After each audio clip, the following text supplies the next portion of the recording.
हैं जिनको जो आप कहें वो चुप करके मान लेते हैं। नून लीग को जो चूरन दिया जा रहा है वो ये है कि इमरान खान को नाअहल किया जाएगा। आप अभी बेफिक्र रहिए, मामलात को ऐसे ही चलाइए। इमरान खान ना सिर्फ नाअहल कर दिए जाएंगे बल्कि उसके बाद इंतखाबात को 1.5 साल तक के लिए डिले कर दिया जाएगा। यानी अब से अगर आप टाइम गिन लें तो इंतखाबात 2023 में नहीं होंगे। ये यकीन दहानी करवाई जा रही है कि इंतखाबात जो हैं वो 2024 तक जाएंगे।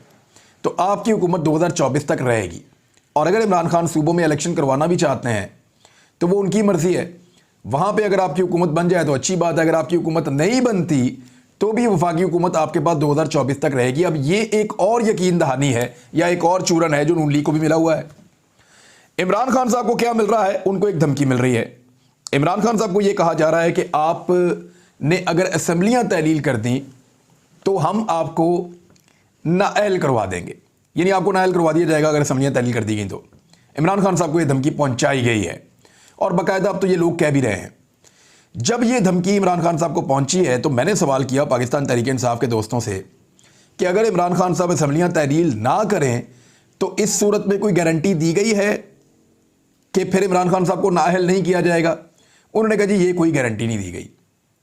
यानी अगर असेंबलियां तहलील इमरान खान साहब करते हैं तो ये कहा गया कि कंफर्म वो नाअहल हो जाएंगे, लेकिन अगर वो नहीं करते तो वो नाअहली से बच जाएंगे, इसकी कोई कंफर्मेशन नहीं दी गई। यानी सारों के लिए अपना अपना एक ट्रक है और उसकी बत्ती है, उसके पीछे सबको लगाया हुआ है। This is called divide and rule. और इसी तरह यहां पे गोरे ने हुकूमत की है। जिसको भी यहां हुकूमत करना, आजकल पाकिस्तान की एस्टैब्लिशमेंट पाकिस्तान के ऊपर हुकूमत करती है, तो ये वाला तरीका है जिस पे वो हुकूमत करते हैं। इस सारे के अंदर अवाम का, यानी सबको चूरन बेचा जा रहा है, सबको धमकी लगाई जा रही है, लेकिन अवाम को चूना लगाया जा रहा है। अवाम को चूना कैसे लगाया जा रहा है? पाकिस्तान के खजाने के अंदर $7 अरब बाकी हैं। $3 अरब सऊदी अरब के हैं, $2 अरब चाइना के हैं, $2 अरब मुबैना तौर पे यूएई के हैं। पाकिस्तान के अपने पैसे कोई नहीं है। अब इनमें से पाकिस्तान पैसे खर्चेगा क्या और बचाएगा क्या? आईएमएफ की शराइत से पाकिस्तान पीछे हट गया है। यहां जो स्टेट बैंक है, यानी कौमी असम्बली की कायमा कमेटी बराए खजाना का इजलास हुआ। इजलास में वज़ीर मुमलिकत खजाना आयशा गौस पाशा वो भी मौजूद थी और उन्होंने खुलकर तनकीद की और उन्होंने बताया कि आईएमएफ के साथ हमारे क्या मामलात ख़राब चल रहे हैं और क्या तहफ़्फ़ुज़ात चल रहे हैं। आईएमएफ को शदीद तहफ़्फ़ुज़ात हैं पाकिस्तान जो सब्सिडी दे रहा है तवानाई के शोबे में। ये पहले नहीं थे इमरान खान साहब के दौर में, क्योंकि उनको नज़र आ रहा था कि इकॉनमी ऊपर जा रही है। ब्लूमबर्ग की रिपोर्ट उठा के देख लें आप, दुनिया के जितने भी इंडिकेटर्स थे मईशत के हवाले से वो पाकिस्तान को लेकर पॉजिटिव रिपोर्टिंग कर रहे थे और वो ये कह रहे थे पाकिस्तान की इकॉनमी एमर्ज हो रही है, 6% की ग्रोथ हो रही है जो बहुत अच्छी थी। इस रीजन के अंदर पाकिस्तान उभरता हुआ एक मुल्क सामने आ रहा था। ये बात है मार्च की और ये रिपोर्टें मार्च तक आती रही हैं। उसके बाद रिजीम चेंज ऑपरेशन हुआ और तब से लेकर अब तक डाउन है। अब आईएमएफ को हर चीज पे एतराज है जो आप पब्लिक को रिलीफ देने की कोशिश करते हैं। पैसे पाकिस्तान कहां से इकट्ठे करेगा? गवर्नर स्टेट बैंक भी वहां पे मौजूद थे। सबने एतराफ किया कि पाकिस्तान और आईएमएफ के दरमियान कई मामलात पर इस वक्त इख्तलाफात हैं और उनकी तस्दीक आज की मीटिंग में की गई है। तो अवाम को चूरन क्या दिया जा रहा है? अवाम को चूरन यह दिया जा रहा है कि पेट्रोल की कीमत में 75 रुपए इजाफा करके 10 रुपए कम कर दिया। यानी 75 रुपए का इजाफा करके आप 10 रुपए कम कर देते हैं और वो भी इतने बड़े बड़े पोस्टर छाप के लोगों के ऊपर एहसान चढ़ा रहे हैं। 2 अरब रुपया पाकिस्तान के मीडिया के लिए रखा है ताकि पूरे पाकिस्तान की तवज्जो तोशा खाना के ऊपर रखो, क्योंकि इमरान खान का कोई और तो करप्शन का केस पकड़ा नहीं गया। पूरे पाकिस्तान की और पूरी की पूरी अदालतों के अंदर, यानी जहां जहां पे कॉज लिस्ट आ रही है अदालतों में, उस सारे में इमरान खान के केस लगे हुए हैं। ये केस इमरान खान का, दूसरा केस इमरान खान का, तीसरा केस इमरान खान का, चौथा केस इमरान खान का, 5वां केस इमरान खान का। तो इसको समझिए, अब पाकिस्तान की एस्टेब्लिशमेंट जिसके भी खिलाफ हो जाती है वो उसका जीना हराम कर देती है और उसके लिए दुनिया को तंग कर देती है।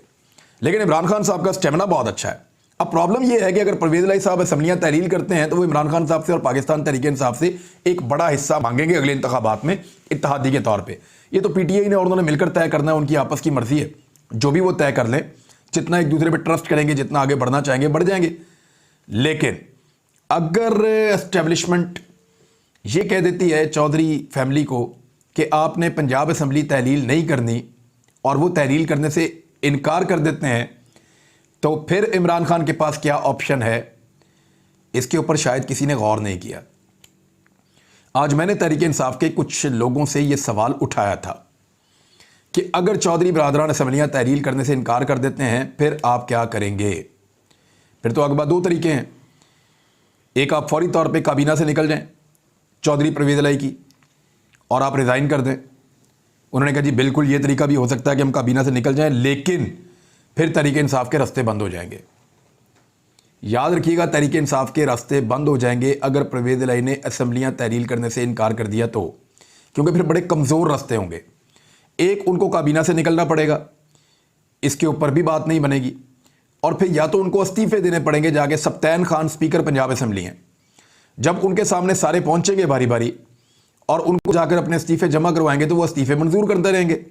180 नशिस्तें अगर खाली हो जाती हैं तो 2 महीने के अंदर उस पर इलेक्शन करवाना पड़ता है इलेक्शन कमीशन ऑफ पाकिस्तान को, और साथ ही खैबर पख्तूनख्वा की असम्बली तहरील हो जाती है, और उधर कौमी असम्बली में भी ये जाके इस्तीफ़े देना चाहते हैं।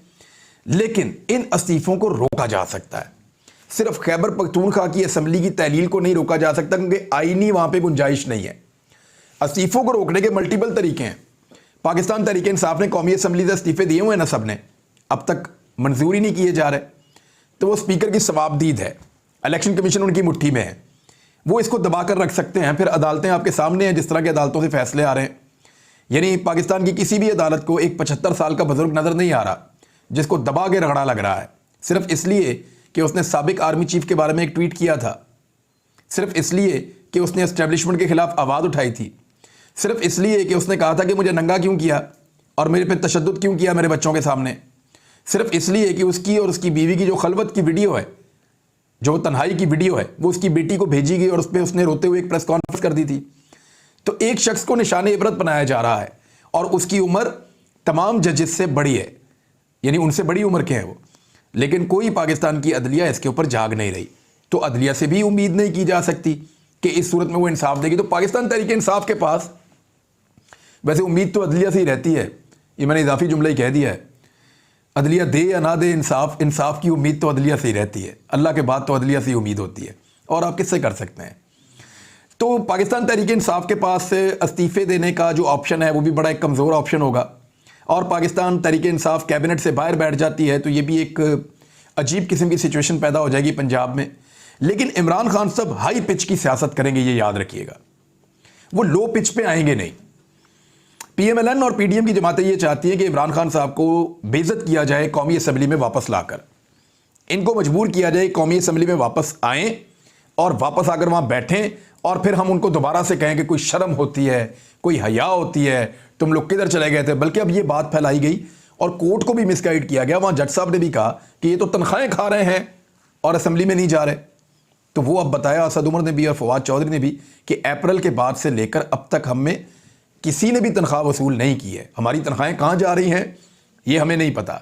बहरहाल अब जो इस तरह की चीज़ें हो रही हैं, इसमें पाकिस्तान के मीडिया का और पाकिस्तान की अदलिया का रोल सबसे इंपॉर्टेंट होगा। मीडिया आपके सामने वो बात ही नहीं करता।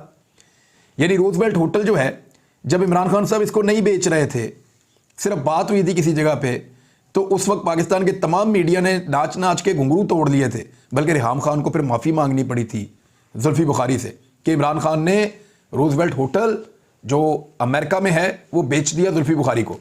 अब ताज़ा खबर आई है, बोल्ड न्यूज़ से पढ़ के सुना रहा हूँ आपको।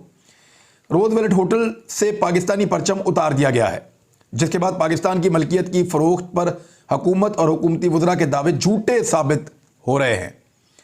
यानी तफसीलात के मुताबिक बोल्ड न्यूज़ ने रोजवेल्ट होटल बेचने की तैयारी की खबर चलाई तो साद रफीक ने खबर को गलत करार दे दिया, लेकिन बोल्ड अपनी खबर पर खड़ा रहा, जबकि होटल से पाकिस्तानी परचम भी उतार दिया गया है।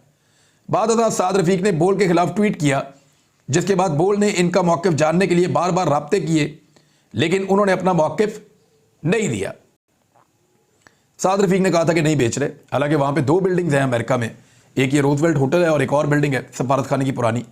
इन दोनों को बेचने की तैयारी है और इश्तिहारात वगैरह भी लग रहे हैं, एक के तो ये भी बताया गया है।